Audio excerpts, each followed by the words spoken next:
favor, no livro de Salmos de número 23, salmo muito conhecido. Vou ler apenas um versículo. Se você for encontrando, fique de pé. Quero também dar a paz do Senhor para todos os irmãos que estão nos assistindo pela internet, pelo Facebook e também pelo nosso canal no YouTube. Que Deus possa abençoar a cada um nessa noite de Santa Ceia do Senhor.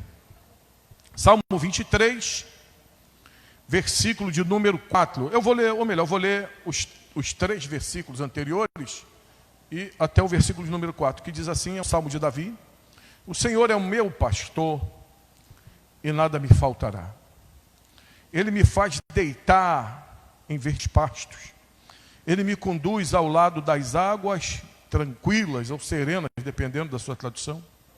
Ele restaura a minha alma e me guia no caminho da justiça, por causa do seu nome. E o versículo 4, que é a nossa mensagem, que diz: sim, ainda que eu ande pelo vale da sombra da morte, não temerei mal algum, porque tu estás comigo, tua vara e o teu cajado me consolam. Amém? Você pode dar glória a Deus? Senta aí um minutinho, em nome de Jesus.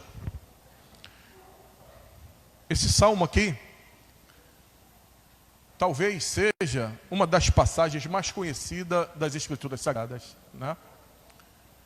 O salmo de número 23 e João 3,16. Eu tive um professor que dizia que se você perder toda a Bíblia e tiver o salmo de número 23 e João 3,16, toda a mensagem da Bíblia está completa. Todos nós já sabemos, nós já falamos aqui anteriormente, os meninos também têm falado, os irmãos, as irmãs, que o livro de Salmos é o maior livro da Bíblia, e ele também é um hinário, é um livro de músicas, de louvores. Nós temos no livro de Salmos diversos compositores, dentre eles Moisés, dentre eles Asaf, os filhos de Corá e Davi. Davi é o maior compositor desse livro, tendo ele escrito pelo menos 74 salmos de louvor a Deus, de engrandecimento ao nome do Senhor. Esse salmo de número 23, ele traz algumas particularidades. Em primeiro, a autoria de Davi, e é uma experiência que com certeza era rotineira nos seus dias. A experiência, ele relata aqui a experiência de como uma ovelha era dependente do seu pastor. Não é verdade? Davi, ele foi músico, para você que não sabe, foi inventor de instrumentos musicais, foi compositor e tinha o ofício de pastorear ovelhas, ficava muito do campo, cuidando das ovelhas. Então ele relata no Salmo 23 todo o cuidado do pastor para com a sua ovelha, como ela, na verdade, sente esse cuidado, a sua própria experiência aqui. Outra coisa importante é que nesse Salmo de número 23, somente a ovelha fala. Deus aqui é tratado como o sumo pastor. É interessante, se você abrir João, capítulo 10, versículo 11, Jesus está dizendo que ele é o bom pastor, e o bom pastor dá a vida pelas suas ovelhas. O Salmo fala de proteção, fala de cuidado, fala de amparo, fala de provisão, fala de direção, fala de filiação e fala também de confiança. Eu reservei aqui nessa noite o versículo de número 4, que diz que ainda que eu ande pelo vale da sombra da morte, não temerei mal algum.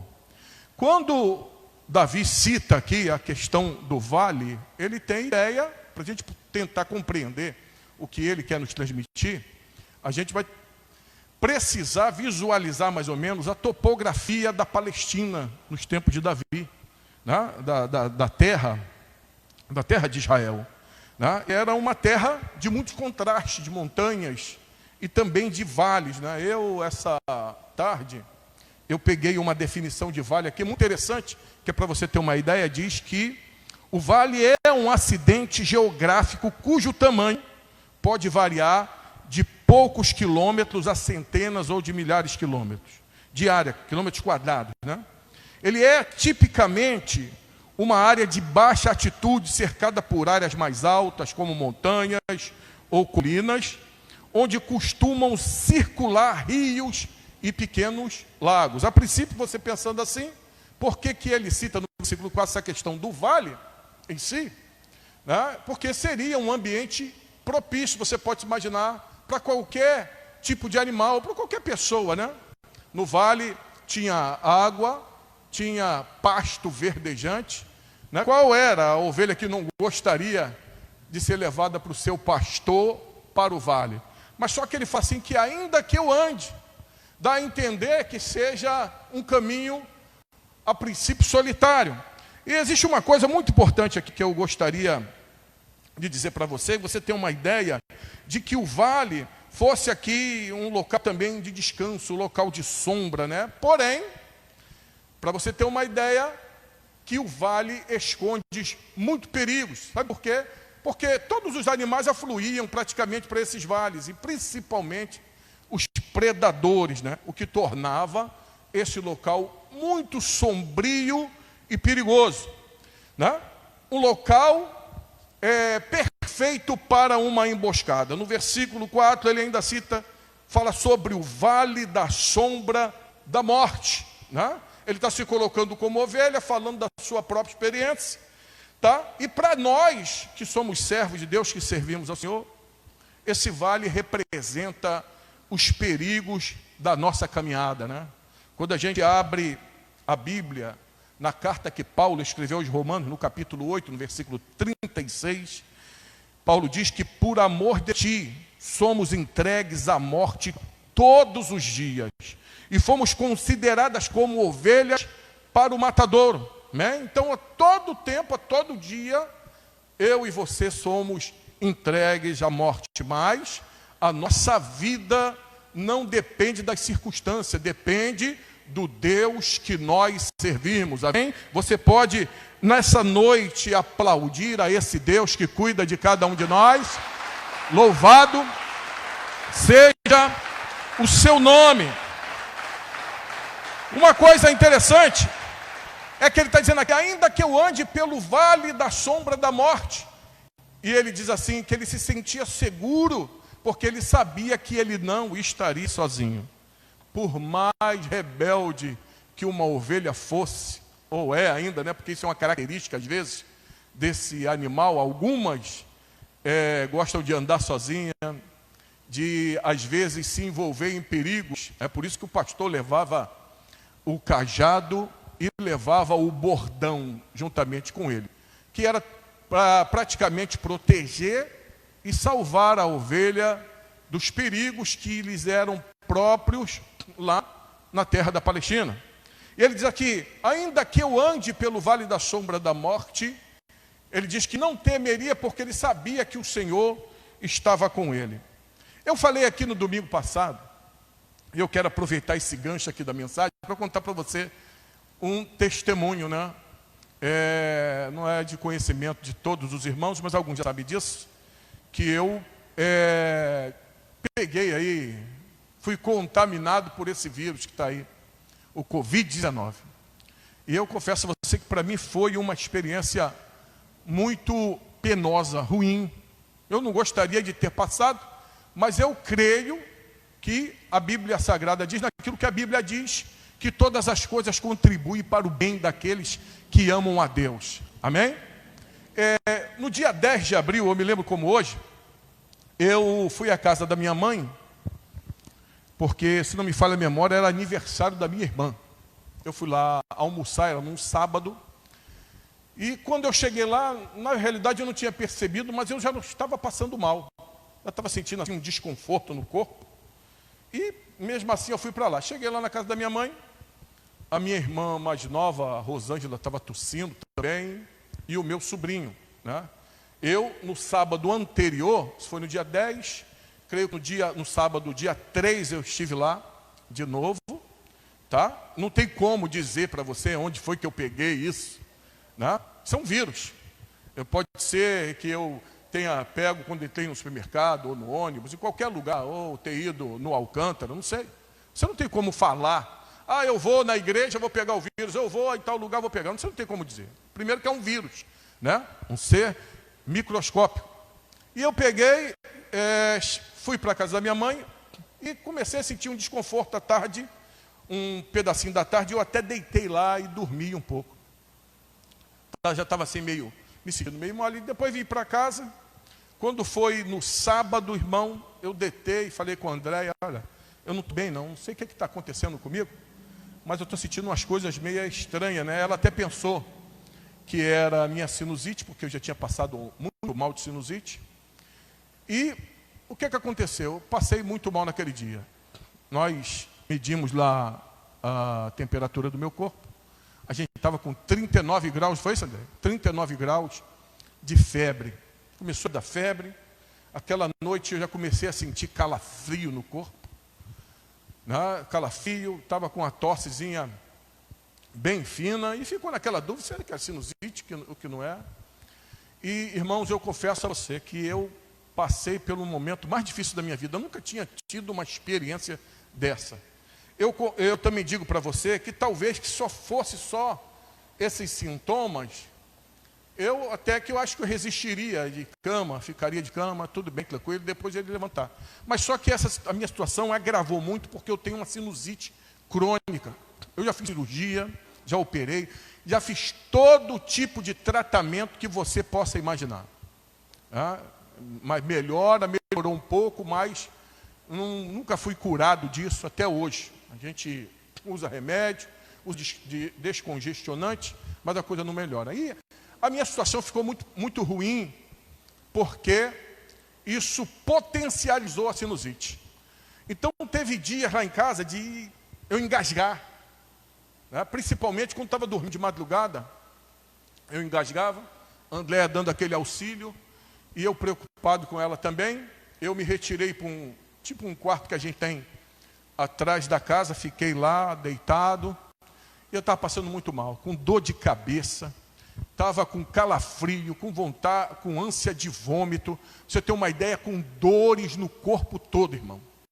Era do dedão do pé até a cabeça doendo, e dores nos músculos. Quando foi na segunda-feira, eu ainda fiquei assim, que a gente estava podendo ir para a academia, e eu estava fazendo caminhada todo dia. Eu falei, não, isso aí deve ser porque eu estou parado, sem fazer exercício.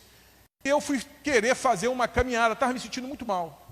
Eu saí daqui de casa e fui andar até a Praça da 26, até onde eu iria conseguir. Fui até a Praça da 26, no caminho quase desmaiei 2 vezes, para você ter uma ideia. Quando voltei para casa, a situação começou a piorar, e confesso para você que nessa enfermidade, a primeira semana foi a coisa mais horrível que eu já tive na minha vida. E eu estava, meu Deus, eu estava assim, pensando dentro do meu coração, acho que eu vou partir.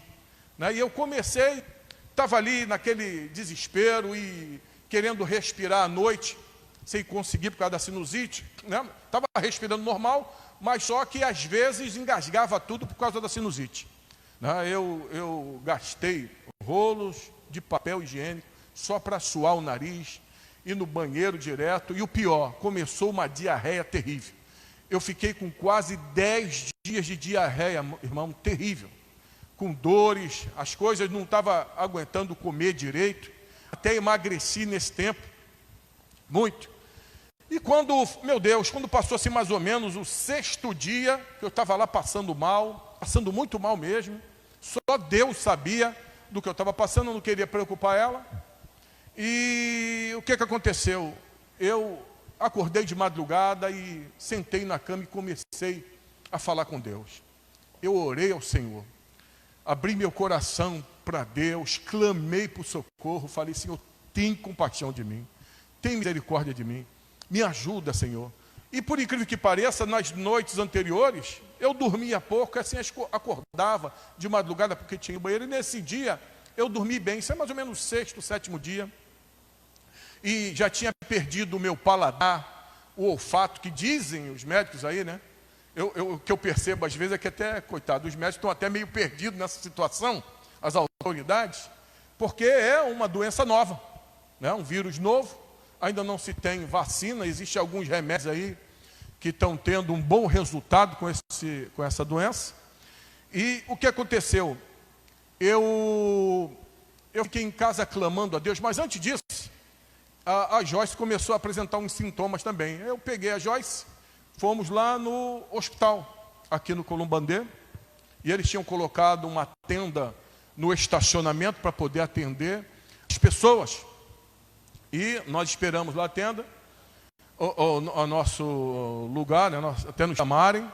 Nos chamaram lá, ela me examinou meu pulmão, perguntou se eu estava respirando. Eu falei, estou respirando, doutor. Falei para ela o que estava acontecendo, com dores no corpo, com vontade de vomitar, uma coisa horrível assim. Ela disse assim, ó, é melhor o senhor ir para cá, o senhor ficar em casa, porque só está tendo internado aqui as pessoas que não estão conseguindo respirar direito, que não tem muita vaga, muito leito. Até aí nos mandou para casa. Eu vi até isso aí como provisão de Deus. Eu fiquei em casa, naquela situação toda. Aí voltando à questão, nessa noite eu acordei e sentei na cama e comecei a clamar pelo Senhor. Pedi ao Senhor para o Senhor ter misericórdia de mim. Acho que Deus olhou assim o meu desespero, querendo respirar, uma coisa horrível, terrível, e não estava conseguindo. Aquela luta e forçando a garganta. Eu estou até com um probleminha na garganta por causa disso, porque eu forcei muito. O que aconteceu? Quando eu peguei, de repente veio sobre mim um sono assim profundo, eu dormi. Deitei na cama, dormi. Quando foi, ou melhor, quando eu estava clamando a Deus no meu desespero, eu ouvi a voz do Senhor que disse para mim que era para mim não temer, que Ele estava comigo e que Ele era um Deus de milagre. Quando foi no outro dia, eu não sei se eu recebi, não sei da maneira como chegou no meu celular, um vídeo de uma irmã que ela está pregando, trazendo uma mensagem. E logo após que ela acabou de pregar, tinha um grupo, eles não eram daqui não, de um país de fala espanhola, eles estavam cantando aquela música assim, Deus de milagre, Deus de promessa, caminho no deserto, uma luz na escuridão. Você conhece essa música? Amém? Elas estavam cantando essa música. E nesse dia, então, eu sentava na varanda da minha casa, ficava lá escutando louvores. Eu virei para minha esposa e falei, a partir de hoje, eu estou tomando posse da minha vitória, porque Deus me abençoou. E foi justamente isso que aconteceu.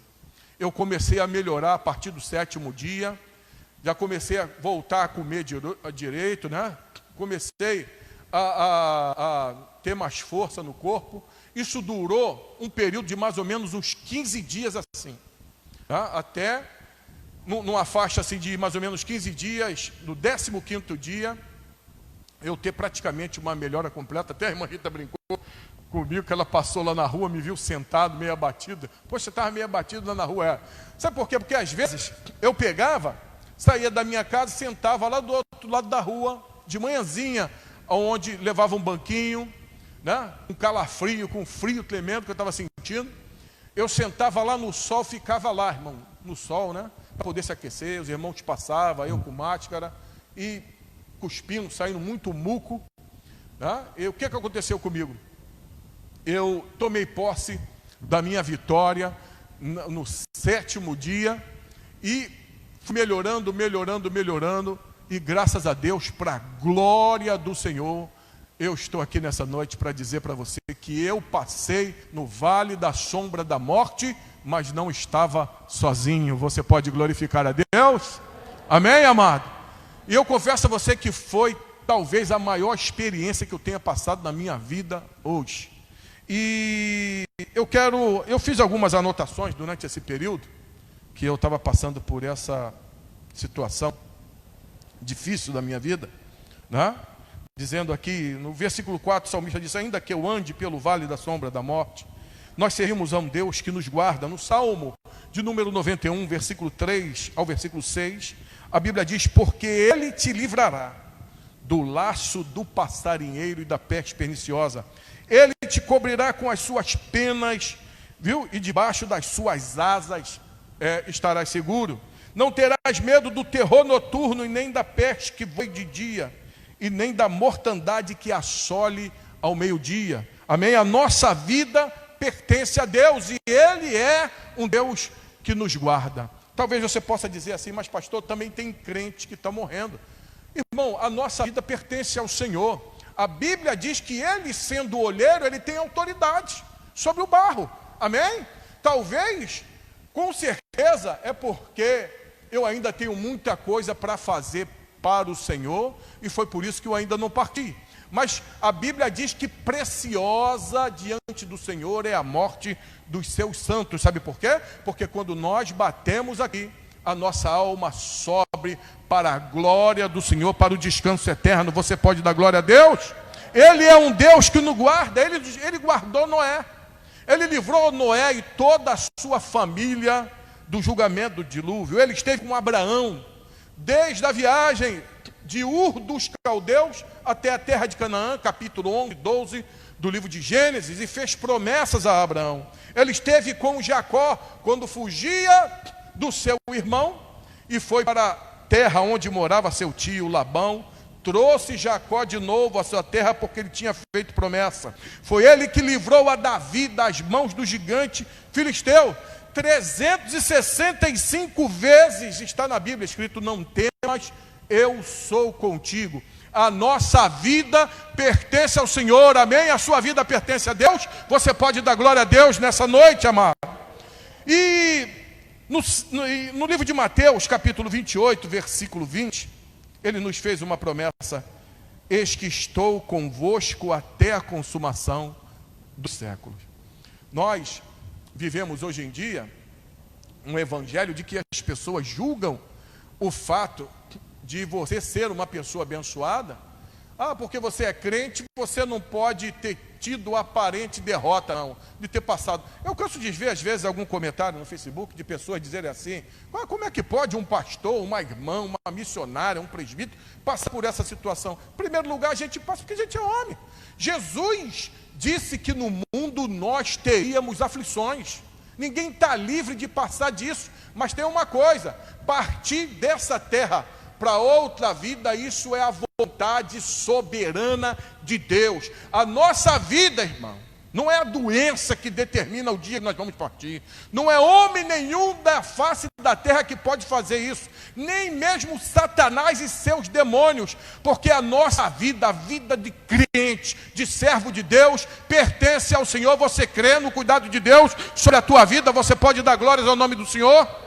E eu estava lá, sentado lá, diante dessa situação. Eu sentava muito na varanda da minha casa e ficava meditando nessa situação toda que nós estamos vivendo, né? É uma coisa que eu confesso a você, em 52 anos, nunca vi.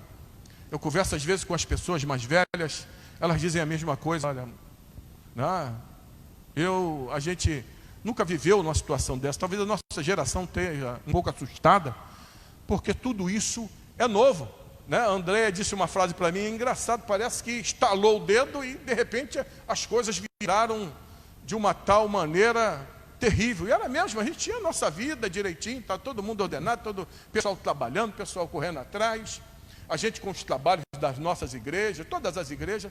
De repente tudo virou, não é verdade? Parece que pegaram o navio que todo mundo estava, ele começou a naufragar em alto mar.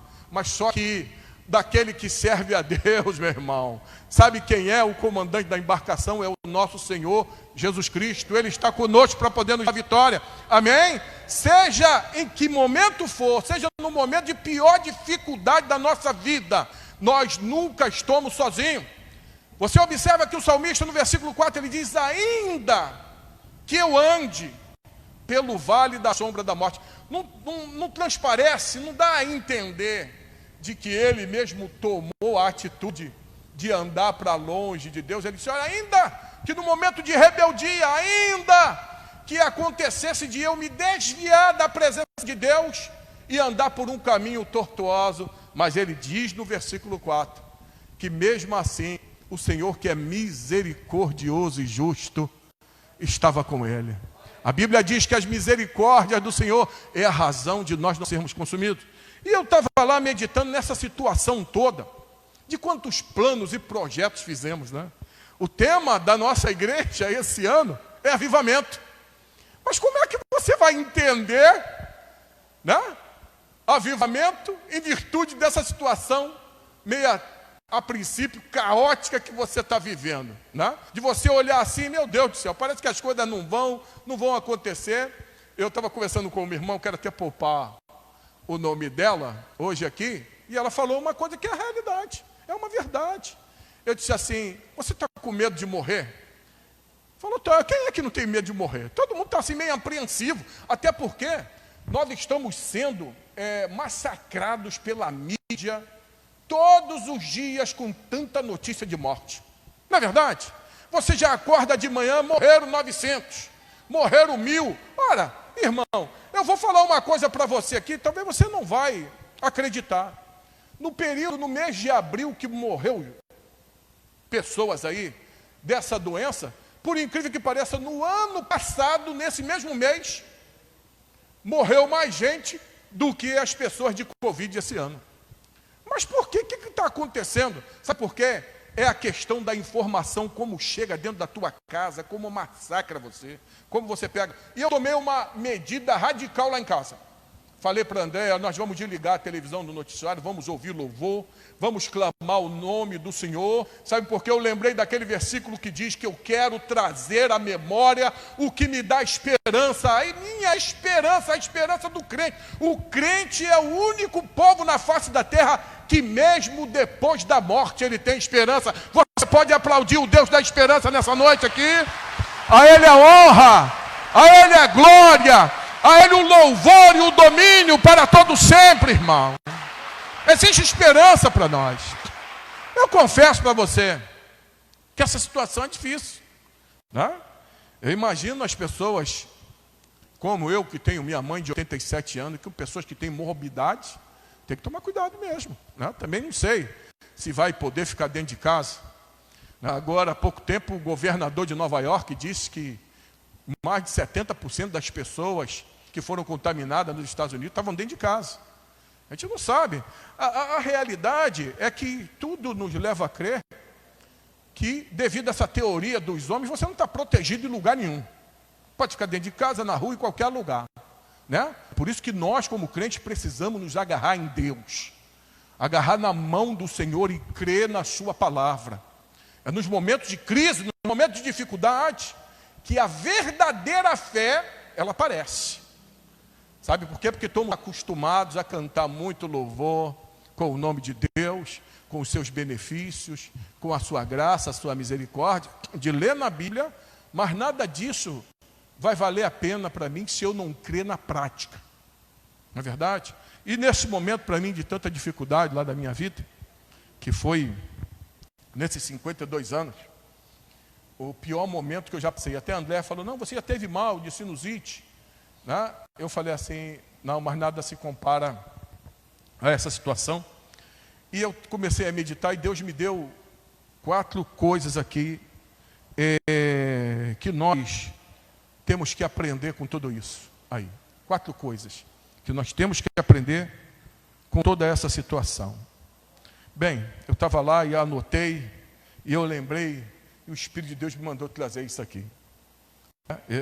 Isso aqui que eu vou falar para você, foi no momento que eu estava me recuperando, que eu sentava lá na sala, até criei esse hábito na varanda da minha casa, e ficava escutando louvor, me veio isso aqui na cabeça. É como se Deus dissesse para mim, olha, esse momento, você tem que aprender isso aqui que eu vou te falar. Eu penso que essa fase, essa época que nós estamos vivendo, serve para cada um de nós como um momento de reflexão. A gente precisa pensar. Pensar em quê, pastor? A gente precisa parar e pensar que tipo de crente nós temos sido até aqui. Que tipo de pessoa, que tipo de chefe de família, que tipo de namorado, de namorada você tem sido. Não é verdade? Uma coisa eu aprendi, quando eu estava lá no sufoco, nas madrugadas, e que às vezes eu acordava para chorar e as lágrimas não saíam de tanto desespero, tão fraco que eu estava. Eu vou dizer uma coisa para você, é em momentos como esse que dinheiro não tem significado nenhum. Que carro, casa, bens, roupa das melhores marcas, isso não tem significado nenhum, porque a qualquer momento você pode partir. Eu acho que esse momento serve de um momento de reflexão, da gente dar mais importância àquilo que verdadeiramente tem valor na nossa vida. A gente não pode esquecer os valores eternos que Deus em Cristo Jesus semeou no nosso coração. Sabe por quê? Porque hoje nós estamos aqui e amanhã você pode não estar.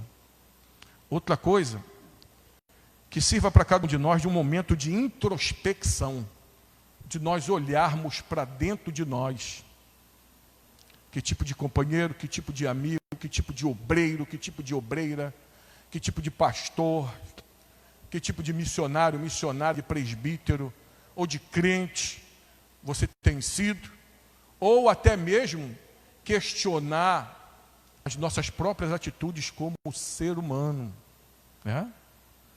Você aí que está aqui na igreja hoje, que é meio mal criada com a sua mãe, com o seu pai, a gente precisa pensar nisso tudo. Eu acho que esse momento aí está mostrando para cada um de nós como nós somos tão frágeis. Não é verdade? E somos mesmo. A gente precisa pensar nisso, acreditar e atribuir a Deus toda a honra e glória que lhe é devida. Acreditar que Deus é a nossa fortaleza. Quando você tem a certeza que você é fraco, Paulo diz que é aí que você está forte. Sabe por quê? Porque você sabe que a solução dos seus problemas e da sua vida não está na sua própria força, mas está no Deus que cuida de nós. Amém, amado? Então é nesse momento que você precisa avaliar tudo que você tem, o que realmente tem valor na tua vida. E eu comecei a pensar nisso. Eu confesso para você que essa experiência mudou muita coisa dentro de mim. Que eu comecei a entender e a ver que a gente pode ter do bom e do melhor, pode gozar dos prazeres que esse mundo tem para te oferecer, mas no final na realidade, aquilo que Salomão disse, tudo é vaidade. De quantas das vezes você deixou de adorar a Deus para dar atenção à vida material, e eu agora estava lá, passando pelo vale da sombra da morte, em acreditar que tudo ia ficar aí. Imagina, ficar tudo aquilo que você sempre foi agarrado e que muitas das vezes serviu de barreira para que você buscasse mais ao Senhor. A Bíblia diz que nós devemos buscar a Deus em primeiro lugar. Amém, amado? Então acho que é um momento de reflexão. Isso para mim serviu de eu olhar para dentro de mim. E eu não sei o que essa situação pode mudar você. Eu não sei. Segunda coisa que Deus me mostrou nessa situação toda, a primeira que é tempo de reflexão, a segunda que é tempo de consagração. Tempo de buscarmos ao Senhor. Eu cansei de ver de pessoas dizerem no Facebook e nas redes sociais que isso que está acontecendo é juízo de Deus. Eu digo para você, não é juízo de Deus. Juízo de Deus ainda vai acontecer na grande tribulação, quando vai ser aberto, vai ser tocado as trombetas, e ele vai derramar as taças da sua ira sobre os homens ímpios que lhe rejeitaram. Esse vai ser a ira de Deus. Esse momento aí, não é não. Isso aí está incluído no princípio de dores, em Mateus capítulo 24, quando Jesus disse que haveria um terremoto, pestes em vários lugares, doenças, né? Eu não desejo isso, de coração. Mas se prepare que de repente a gente pode ser surpreendido com uma outra onda de qualquer outra doença. É uma realidade, ninguém está livre disso. Mas eu vou lhe dar um conselho. Eu acho que é tempo da gente se consagrar a Deus, da gente buscar ao Senhor, parar de tricas e futricas, esquecer as coisas que ficou para atrás, buscar mais o Senhor, orar mais, irmão. Sabe aquela Bíblia que você não lê há muito tempo, que está lá até empoeirada, de repente, que você nem sabe onde está. Hoje teve uma irmã que agarrou uma Bíblia aqui na igreja e disse assim: aqui, pastor, esqueceram aqui. Isso foi a irmã Cátia. Ela está aí, tá? Agarrou uma Bíblia, aqui, pastor. Aí eu falei: com certeza é de alguém que não lê a Bíblia. Não é verdade? Eu acho que a gente precisa voltar ao primeiro amor, irmão. Sinceridade. A gente precisa voltar às primeiras obras. Sabe, naquele dia que você encontrou a Cristo, como você era tão alegre, tão feliz. Eu me lembro no dia que eu aceitei a Jesus, como eu pulei na sala da casa da minha mãe. Eu pulei tanto, rapaz, que eu ficava assim, maravilhado e dando glórias ao nome do Senhor. E nós precisamos resgatar isso. A gente precisa resgatar esse primeiro encontro, né? Você se lembra quando você teve assim, me perdoe essa expressão, o auge da sua vida espiritual? Quando você acordava de madrugada, quando você orava, quando você falava com Deus e Deus falava com você. Só que os cuidados do mundo e da vida trataram de arrancar isso, porque foi permitido por nós. Eu acho que esse momento é um momento de consagração, né?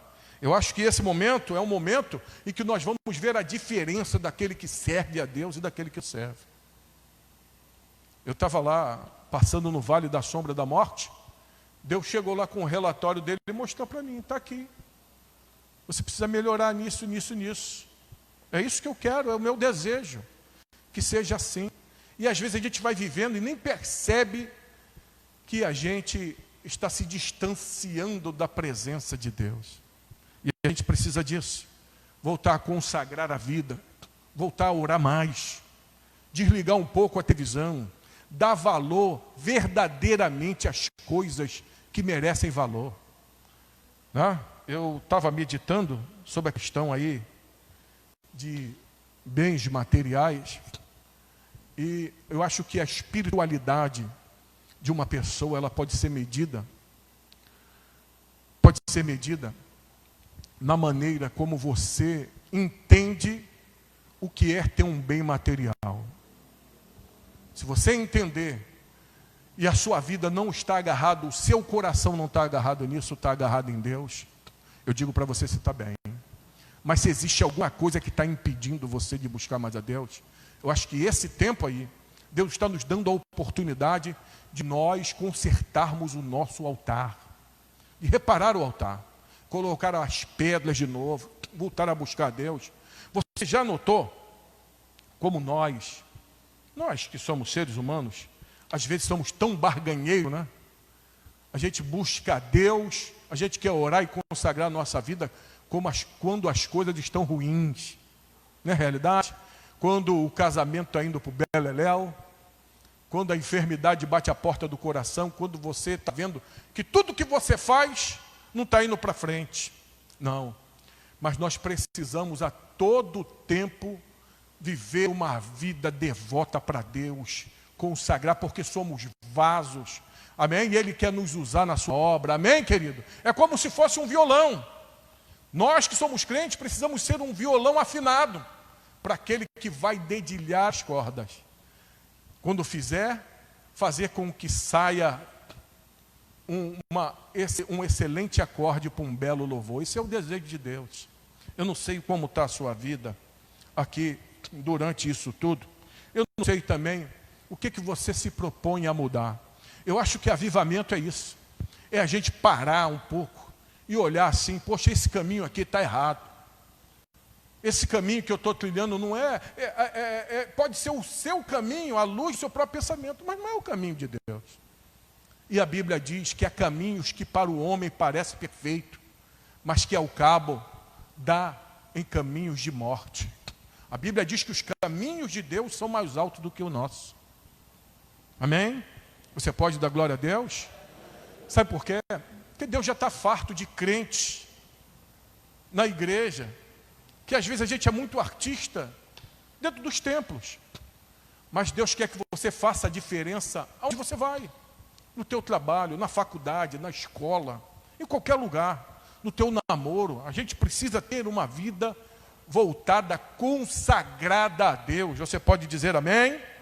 Eu acho que a terceira coisa que nós precisamos aqui, parar um pouco para pensar, e eu estava anotando lá, né? O salmista disse, ainda que eu ande pelo vale da sombra da morte. Eu acho que esse tempo é um tempo de santificação. Penso. Em toda a história da igreja, você pode dizer, mas pastor, em toda a história da igreja, a igreja sempre viveu tempos de santificação. Eu acho que, principalmente hoje, porque nós estamos vivendo um tempo de muita confusão, né? De muitos valores invertidos, de gente que não tem mais referencial como a Bíblia e não sabe como se portar. E ser santo, irmão, é ser separado. Ser santo é ser de Deus. Não importa se a minha família ou a tua família não quer que você sirva ao Senhor, mas você vai ficar firme com Deus. Ainda que o teu marido, a minha esposa, ou qualquer pessoa queira impedir você de caminhar, de servir a Deus, a Bíblia diz que importa servir ao Senhor e não aos homens. Amém? Eu acho que é tempo da gente santificar.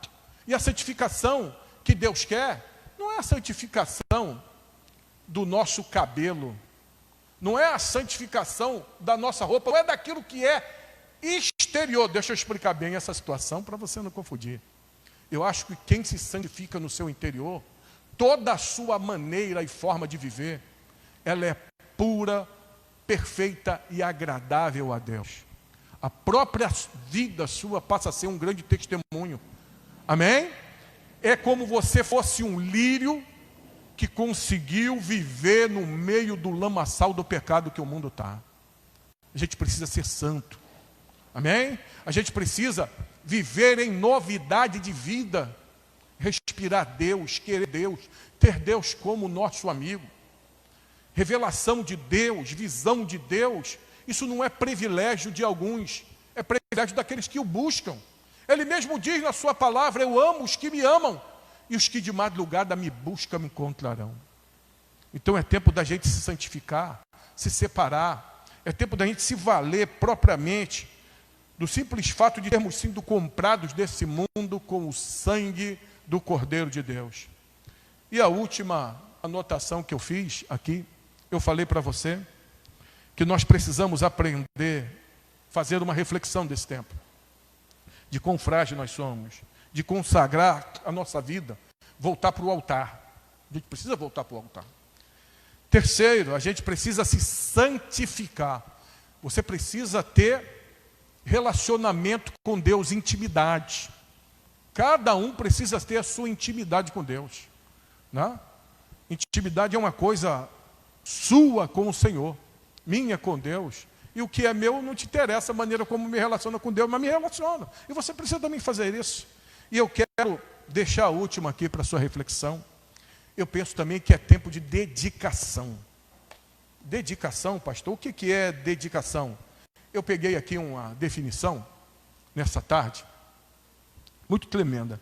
Diz assim que dedicação é qualidade ou condição de quem se dedica a alguém. É um devotamento, é uma entrega, é um sacrifício, é uma manifestação de amor. Então, a nossa história vai ser duas, como crentes. Primeiro, antes dessa pandemia e depois dessa pandemia. O que você se propõe a fazer a partir de agora? Nós precisamos nos dedicar a Deus ao serviço, irmão. Está em tempo da gente deixar essas desculpas para lá. Está em tempo da gente trocar as coisas de Deus por partida de futebol. Está em tempo da gente parar de fazer coisas que desagradam a Deus e se dedicar ao serviço, ao trabalho. Você já imaginou se cada crente aqui da igreja pudesse botar no coração, sabe, de agora eu vou fazer a obra de Deus. Eu vou trabalhar, porque tem gente aqui, me diz o Espírito, que está com a sua chamada parada.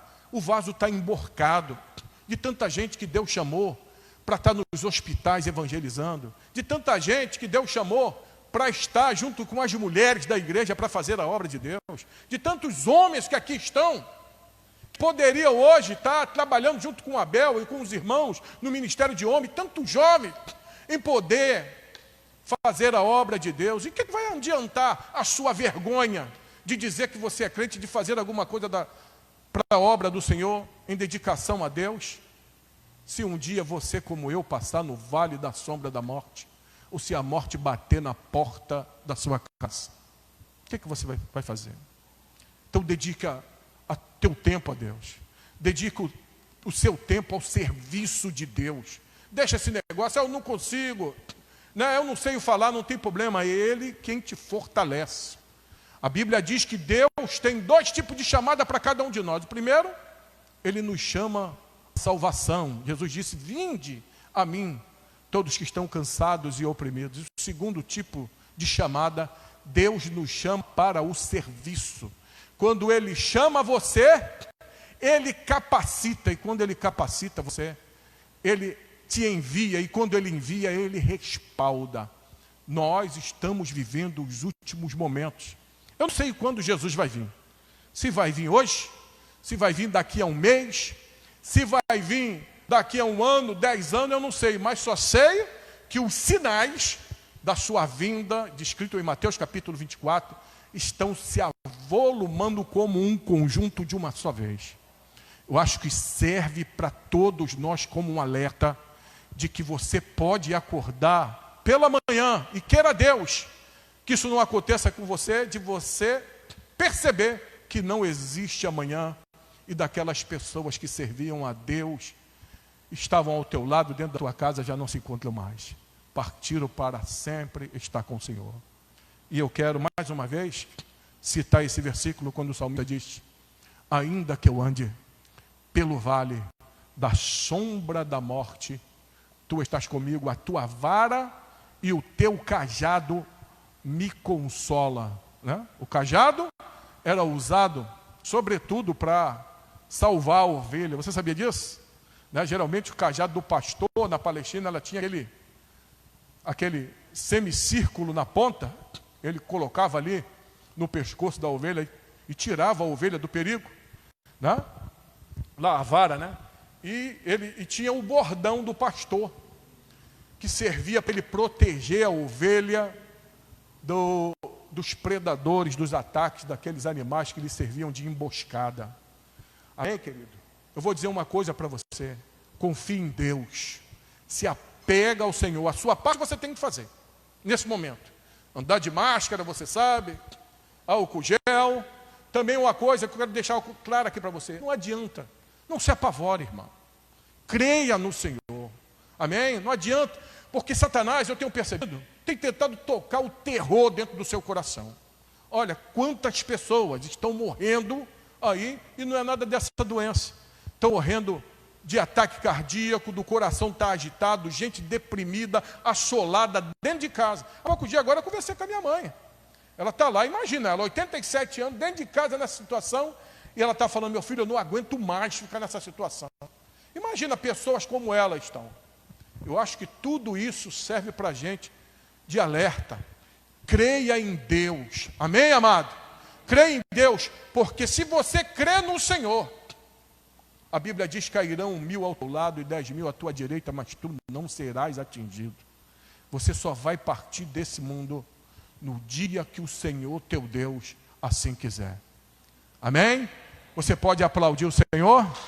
Eu quero retornar. Glória a Deus. Amém. Deus te abençoe. Esse momento aqui é tão... Eu confesso que eu estava em casa durante esse período aí de lockdown, né? Como dizem. Nome até bonito. E eu não quero aqui discutir se isso é válido, se não é, se para a rua. Eu tenho a minha posição e eu não quero ficar para mim. Sabe o que mais, para terminar, eu acho que toda essa situação também vai desenvolver 2 tipos de atitude na vida dos crentes. Não é só daqui da igreja, em todos os crentes. Tem um ditado no mundo que diz que o mesmo fogo que derrete a cera, endurece barro. Eu estava conversando com um pastor, amigo meu, ontem, e ele também concordou comigo. Olha, eu não tenho dúvida que alguns que serviam a Deus vão ficar pelo caminho. Eu não estou falando daquele que realmente tem compromisso com Deus e não pode vir. Porque eu sei que tem gente que não pode estar na igreja nesse momento, né? Não vai por um longo período, né? O pastor José, quando esteve aqui, né? Já é uma pessoa idosa, você sabe muito bem, tem seus problemas de saúde. Ele disse para mim, olha, avisa o pastor que eu vou ter que dar uma segurada, e tem que dar mesmo, né? Tomar os cuidados. Quem tem problema de saúde tem que se cuidar realmente. Mas eu também acho que vai ter muita gente que vai aproveitar o gancho para viver outro tipo de evangelho que não é o evangelho de Deus. Sabe uma coisa que mais mexeu comigo também? Foi que eu queria estar na igreja. Queria ver os irmãos. Não estou falando isso aqui para fazer média com você não. Porque você não sabe como é importante a gente estar junto, irmão. Como é importante ver você, né? E mesmo você que está aqui de máscara assistindo o culto, mas como é importante estar do seu lado, conversar, falar de Deus, do amor de Deus, louvar a Deus, viver em comunhão. E eu estava falando para o pastor é mesmo, cara, acho que vai ter muito crente que ele vai virar um cristão em casa. Entenda bem, em casa não é por causa da questão da morbidade, é que ele vai resolver, né?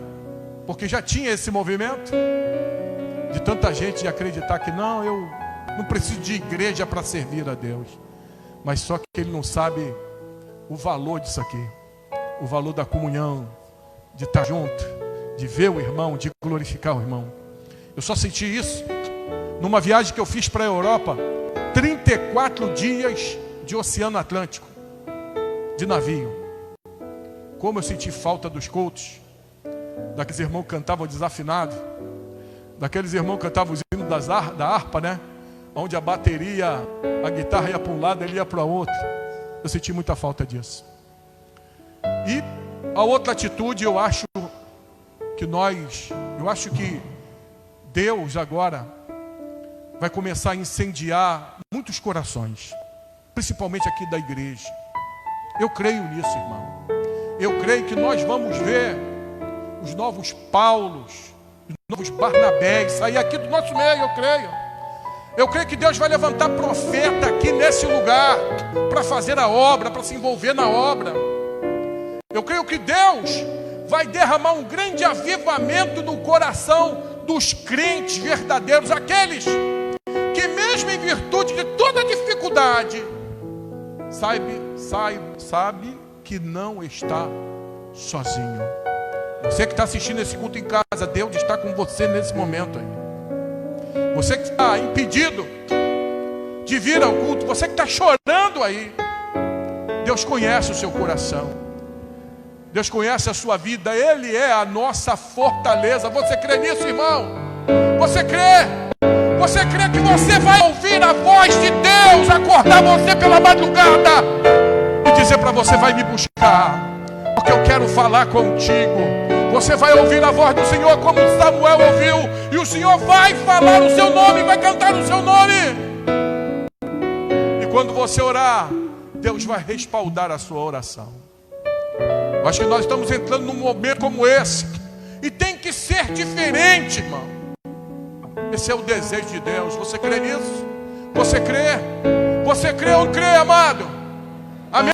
Você crê ou não crê? Levanta a sua mão, diga, Senhor, eu creio. Diga, Senhor, eu quero estar contigo por toda a minha vida.